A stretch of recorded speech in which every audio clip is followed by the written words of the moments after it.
সারা বাংলাদেশের মধ্যে এই রাজবাড়িরে কেউ চেনে না। কোন জায়গায় গেলে কই বাড়ি কোথায়, রাজবাড়ি। রাজবাড়ি কোনে ফরিদপুর মরিদপুর করলে তখন ঠিক পায়। এমন রাজবাড়ির সিরানের মধ্যে কিছু নাই তো। কিন্তু রাজবাড়ি যদি পদ্মা সেতু হয়, রাজবাড়ি যদি পদ্মা ব্যারেজ হয়, তাহলে রাজবাড়ি হবে বাংলাদেশের মধ্যে 1 নম্বর জায়গা। 1 নম্বর জায়গা। বুঝে কোথাও কথা বলতেছি। 17 বছর আমি এটা নিয়ে গবেষণা করছি রে বু, গবেষণা করে বলতেছি। হ্যাঁ, এটা আমাদের করতে হবে। আমাদের এখানে একটা বিশ্ববিদ্যালয় করতে হবে, আমাদের ছেলে মেয়ে লেখাপড়া করতে পারে নাকি। আমাদের এখানে স্কুল কলেজ ঠিক করতে হবে। এই যে স্কুলের বাউন্ডারি, এটা কোনো ঘটনা নাকি? এটা এতদিনে হয় নাই কেন আমি বুঝতে পারলাম না। সামান্য কাজ, সামান্য কাজ কেন হয় নাই আমি বুঝলাম না। ছোট ছোট কাম, এগুলো কোনো ব্যাপারই না। এইগুলোর জন্য মেলা ক্ষমতা লাগে না, একটু ক্ষমতা পেলেই হয়।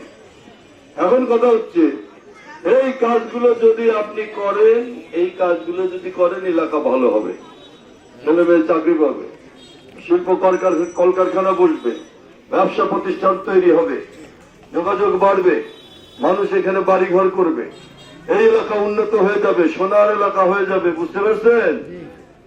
বুঝে শুনে কথা বলতেছি। সেই কাজটা করার জন্য আপনাকে কি করতে হবে? ধানের শীষে ভোট দিতে হবে। ভোট দিতে হবে কিসে? এখন এই কাজগুলো না করে দেয় সময় নেই। এখন আমাদের যেটা করতে হবে সেটা হলো, এই কাজগুলো না করলে আমাদের এলাকা উন্নতি হবে না। এখন খালি কইলে হবে না যে ভোটটা দাও, আমি এখন টিকিট দেই, তুমি বেহেস্তে চলে যাও নাকি। বলি তো বেহেস্তে যাবো নাকি, না মরার আগেই বেহেস্তে যাবে নাকি? টিকিট দিয়ে দিল যে এখনই বেহেস্তে চলে যা, মানে এখনই মরে যা নাকি। এই সমস্ত ফাও কথা।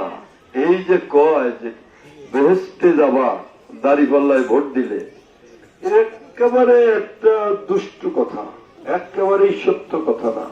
সূরা আর রহমান, সূরা আর রহমানে আল্লাহ বলতেছেন, তুমি আমার সৃষ্ট জীবকে যদি ভালো না বাসো, তুমি আমাকে পাবে না। বুঝলেন? এহকালের বিষয় তো আছে। এহকালে তুমি মানুষের জন্য যদি কল্যাণকর কাজ না করো, ভালো কাজ না করো, পরকাল তোমার কিন্তু জজ্জেরে হবে না আল্লাহ নাকি। সেজন্য কথা বুঝে বলতে হবে যে এহকালে ভালো করার জন্য আমরা এই পদ্মা ব্রিজ, পদ্মা সেতু, স্কুল কলেজ, হাসপাতাল, ব্রিজ, কালভার্ট এসবের কথা বলতেছি নাকি।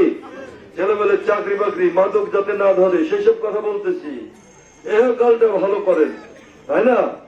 কর্ম ভালো করেন, আল্লাহ ডাকেন, নামাজ পড়েন, রোজা করেন, হজ করেন, পারলে পরে যাকাত দেন নাকি। কিন্তু ভাও কথা করেন না। রাজনীতির মধ্যে ধর্মটারে টাইনে আইনেন না, এটা খুব ভালো কাজ না। একেবারে একটা এমপি হওয়ার জন্য তুই আল্লাহরে বেঁচে দেওয়া শুরু করে দিলে নাকি, এ কি কথা?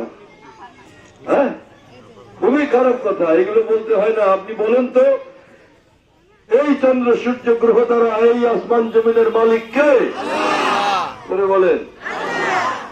এই আকাশ এবং জমিনের মালিক কে? এই সাগর, গাছপালা, পশু পাখি, বিশ্ব, নক্ষত্র, তারা মারা যা আছে সবকিছুর মালিক কে? তাহলে বেহেশত দোজখের মালিক কে? কে বেহেশতে যাবে, কে দোজখে যাবে, এটা কে জানে? কে জানে? আপনি জানেন? আপনি বলে দিতে পারবেন যে তুই যে বেহেশতে যাবি? কে বলতে পারে না, একমাত্র আল্লাহ জানে। কে? আল্লাহ। তুমি ভেবেছ কি মনে এই ত্রিভুবনে তুমি যা করে গেলে কেউ দেখে না নাকি? তাই মনে করছো যে যা করে গেলে এই দুনিয়া কেউ দেখতেছে না? একজন দেখে। ঠিক থাকে কোথায়? এখানে, তাই না? তাহলে তুমি ভেবেছ কি মনে এই ত্রিভুবনে তুমি যা করে গেলে কেউ বোঝে না, বোঝে আল্লাহ সব।